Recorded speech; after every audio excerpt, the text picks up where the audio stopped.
Welcome back, Focus Learners. To today's explainer, we're jumping straight into a massive and frankly fascinating paradigm shift happening right now in one of the world's absolute oldest professions, the tour guide. Now, if your idea of a tour guide is just, someone holding up a brightly colored umbrella, yelling at a sweaty group to keep up while reciting dry dates from the 1500s, well, you are in for a serious surprise. The way we travel, the way we learn, and really how we experience the world is undergoing a total metamorphosis. So imagine your next big trip. Seriously, picture it. Will your guide even be human? Or are we talking about an automated app in your pocket?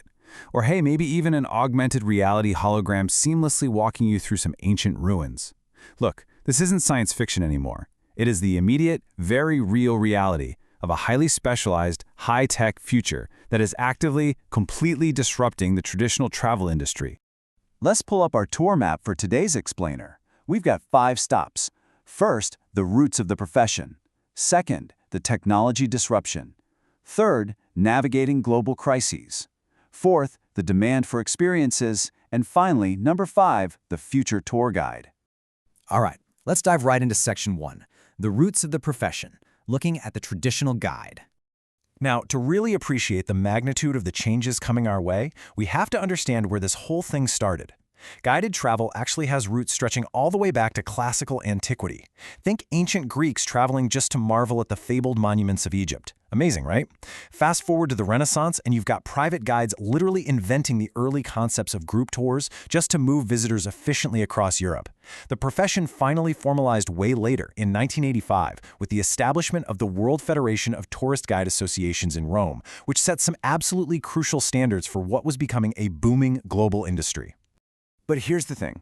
For centuries, the actual core job didn't change a whole lot. Traditional guiding was historically a pretty passive role. It relied heavily, and I mean heavily, on encyclopedic memorization. The guide was basically the ultimate gatekeeper of information. They narrated facts about artifacts, recounted mythologies, and strictly enforced the visitor rules. It was all about delivering a set, cognitive lecture to an audience that just stood there and listened. Which brings us to Section 2, the technology disruption. Automating the tour.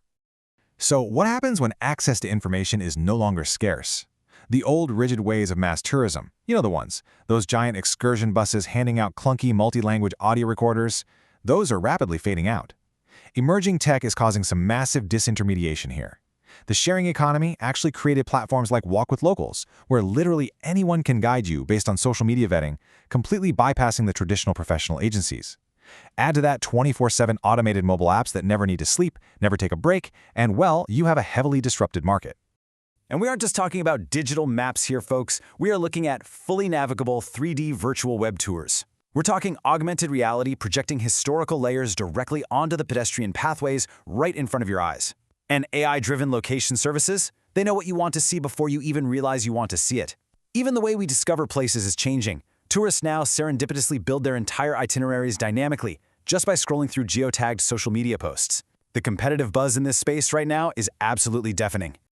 Moving on to Section 3, Navigating Global Crises, the hero tested. 74%. I really want you to let that number sink in for a second. 74%. That is the devastating plunge in international tourist arrivals in the year 2020. That's over 1 billion fewer arrivals than the year before. 1 billion. It genuinely represents the absolute worst year in recorded tourism history.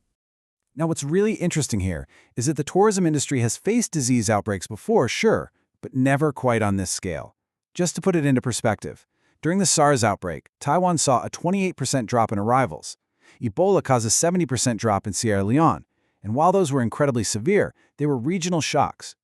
COVID-19 caused a 74% drop globally. It was a completely unprecedented collapse of demand that erased jobs overnight. It forced guides to completely rethink their entire survival strategy. And hovering right behind those acute health crises is the chronic, compounding threat of climate change. This isn't just about getting some bad weather on your vacation. It is literally altering the geography, the wildlife, and the ecosystems of the very destinations tourists travel to see. From sinking coastal cities to dying coral reefs, guides are constantly having to adapt to environments that are, quite physically, vanishing beneath their feet. That takes us into Section 4, the demand for experiences, going beyond just information. So you've got to ask, how does a profession survive total economic collapse, radically shifting climates, and the rise of automation? Well, modern tourists no longer just want a walking encyclopedia. Honestly, they can get that from Wikipedia on their phone. Consumers are practically shouting from the rooftops that they are willing to pay for experiences that make them feel alive, connected, and stimulated. So the guide absolutely must pivot. They have to transition from being a static lecturer to becoming an active architect of high-quality, emotionally resonant experiences. And this leads to a massive shift in how travel is actually structured on the ground. The old model of mass tourism, think supercrowded sites and anonymous cookie-cutter global hotel chains, that's giving way to something called community-based tourism, or CBT. Now, CBT is owned and governed by locals, which is crucial, ensuring that the money spent by tourists actually funds the long-term sustainability of the local ecosystem. The modern guide? They become an essential bridge, connecting the tourist directly to the community in a genuinely meaningful way. Let's bring it all home with Section 5, the Future Tour Guide, the Metamorphosis. Okay, so what does the survivor of this intense gauntlet actually look like? Well, they require a brand new skill set. Step 1 is cultural competence.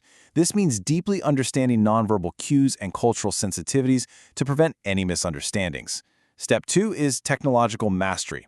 We're talking seamlessly integrating mobile tools, AR navigation, and having backup virtual tours ready to go. And Step 3 is storytelling. This means using dramatization to turn a regular, mundane walking tour into an absolutely unforgettable narrative journey. This evolution is actually creating entirely new roles, like the nonverbal director. I know, it sounds a bit like science fiction, right? But it's happening right now. This is a highly specialized guide who perfectly synchronizes physical and digital stages. They manage exactly how a group is arranged, the pacing of the walk, the specific media selected at precise moments, and the whole spatial dynamic of the tour. All of this to create a multi-sensory experience that goes way, way beyond just spoken words.